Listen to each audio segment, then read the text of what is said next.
नमस्कार स्वागत करुच्ची आज मुख्य गुरुत्वपूर्ण खबर को आपको आसूची आउ एक बड़ लघुचाप जानिबा ये लघुचाप केउंटर सृष्टि होगा जाउची एवं केते तारिख सुधा यह अवपात परिणत हेबो एवं यार प्रभाव ओडिशा पर किभଳି रहिबो एवं ओडिशार केउ केउ जिल्ला को रहिछि प्रबल रु अति प्रबल वर्षार संभावना जानिबा से संपर्क रे संपूर्ण विवरणी मो वीडियो प्रदान करबी सेति पई आपण माने निश्चित वीडियो को प्रथम शेष पर्यंत देखिए। जदि वीडियो भल लगे तो पाखे थिबा लाल बटन द्वारा निश्चित सब्सक्राइब करेंगे और पाखे आसुवा बेल आइकन बजाय देवे और ऊपर आसुवा ऑल नोटिफिकेशन पर क्लिक करके भूलिबेनि जहाँफल एभली वीडियो सर्वप्रथमे आपण मान निकट में पहुंच पारिबो। तेबे आसंतु जानिबा आज एही पाणीपाग संपर्कित विशेष गुरुत्वपूर्ण सूचना। बंगोपसागर रे सदृश्य लघुचाप गभीर अवपात परिणत होइछि। यार प्रभाव रे आगामी 24 घंटा रे बरगड़, सुंदरगढ़, झारसुगुड़ा, संबलपुर रे प्रबल वर्षा नहीं येलो अलर्ट जारी करिछि पाणीपाग विभाग। सेपटे सर्वोच्च यंत्री कहिसंति जे महानदी उपर मुंडरे वर्षा होइतिले मध्य बन्या स्थिति उपजि नाही। आउ 3 रु 4 दिन जदि वर्षा हुए तेबे एहा उपर एक पदक्षेप नियाजिबो। गभीर अवपात रे परिणत होइछि सदृश्य लघुचाप। उत्तर झारखंड और तार आखपाख अंचल में सक्रिय रही अवपात उत्तर पश्चिम दिगरे गति करी शनिवार सकाळ गभीर अवपात रूप नहीं। पाणीपाग विभाग कहिछि यार प्रभाव रे आगामी 24 घंटा उत्तर एवं पश्चिम ओडिशार किछि जिल्ला रे स्थाने स्थाने भारी वर्षार संभावना रही।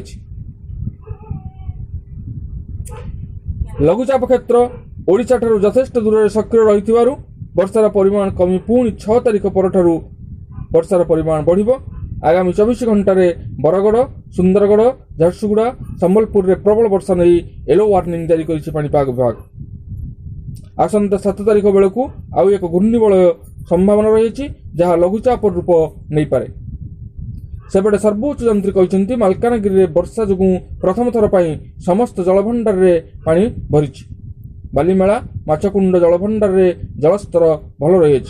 तेबे जिल्लार किछि तलिया अंचल रे वर्षा लागि रहिथिबारु रास्ताघाट बुड़ी रही। पेटूर, कांगुरकोंडा, कन्याश्रम पोल बुड़ी जिबारु मालकानगिरी बालीमेला, कालीमेला और कालीमेलारू मोटू भितरे जोगाजोग विच्छिन्न हो जाइतिला।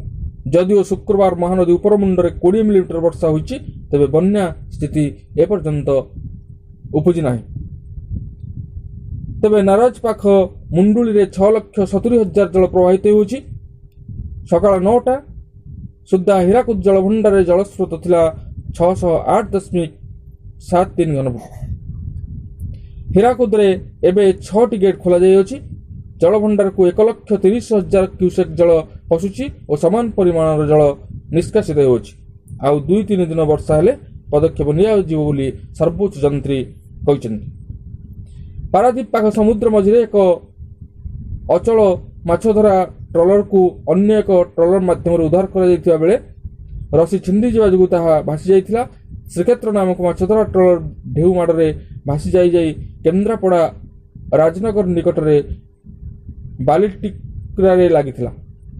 सेतिरे थिबा समस्त 8 जन जाक मत्स्यजीवी सुरक्षित रहिथिले। कोस्टगार्ड एक बोट जोगे समस्त को उद्धार करछन्ति। तेबे ए थिला पाणीपाग संपर्कित एक विशेष गुरुत्वपूर्ण सूचना। आज पुणी देखा आगामी वीडियो रे। धन्यवाद, नमस्कार।